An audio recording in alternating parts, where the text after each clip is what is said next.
देश की ताकत तीनों है, महान जवान, किसान और जनता महान। महाराष्ट्र नगर निगम चुनाव निर्विरोध जीतों पर घमासान।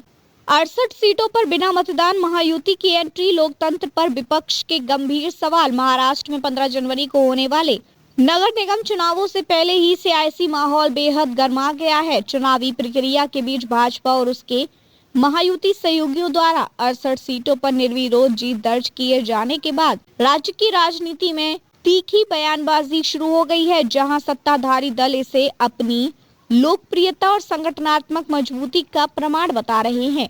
वहीं विपक्षी दल इसे धन बल, दबाव और सत्ता के दुरुपयोग का नतीजा करार दे रहे हैं। भाजपा नेता केशव उपाध्याय के अनुसार राज्य भर में महायुति निर्विरोध निर्वाचित हुए हैं। इनमें से 44 उम्मीदवार अकेले भाजपा के हैं। सबसे अधिक निर्विरोध जीत ठाणे जिले के कल्याण डोंबिवली नगर निगम में हुई है। इसके बाद पुणे, पिंपरी चिंचवड़, पनवेल, भिवंडी, धुले, जलगांव और अहिल्या नगर जैसे प्रमुख शहरी क्षेत्रों में भी महायुति को फायदा मिला है। विशेष रूप से पुणे के वार्ड नंबर 35 से भाजपा की मंजू शाह, नागपुरे और श्रीकांत जगताप निर्विरोध चुने गए।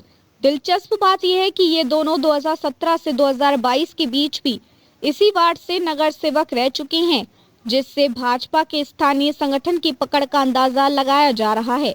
निर्विरोध जीतों की सूची में भाजपा के अलावा मुख्यमंत्री एकनाथ शिंदे के नेतृत्व वाली शिवसेना के 22 उम्मीदवार और अजीत पवार गुट की राष्ट्रवादी कांग्रेस पार्टी के 2 उम्मीदवार भी शामिल हैं।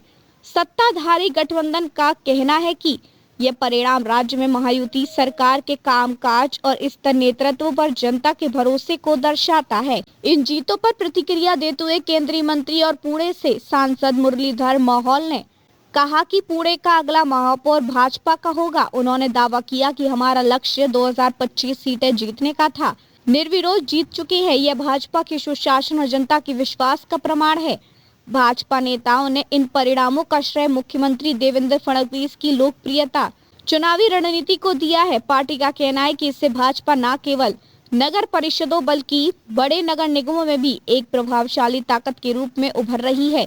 दूसरी ओर शिवसेना और महाराष्ट्र नवनिर्माण सेना MNS ने सत्ताधारी गठबंधन पर बेहद गंभीर आरोप लगाए हैं। विपक्ष का दावा है कि कई सीटों पर विपक्षी उम्मीदवारों को धमकी देकर या पैसे का लालच देकर नामांकन वापस लेने के लिए मजबूर किया गया है।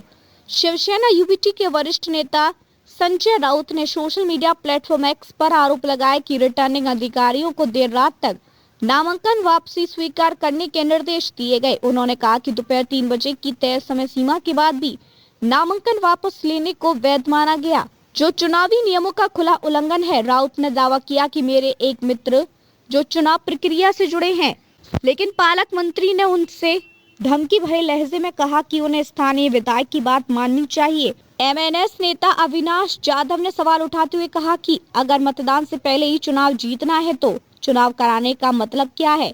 ये भारत और महाराष्ट्र में लोकतंत्र के अंत जैसा है। वहीं शिवसेना के नेता अरविंद सावंत ने भी आरोप लगाया कि सत्ता पक्ष ने जानबूझकर कमजोर विपक्षी उम्मीदवारों को निशाना बनाया और उन पर दबाव डालकर निर्विरोध जीत सुनिश्चित की।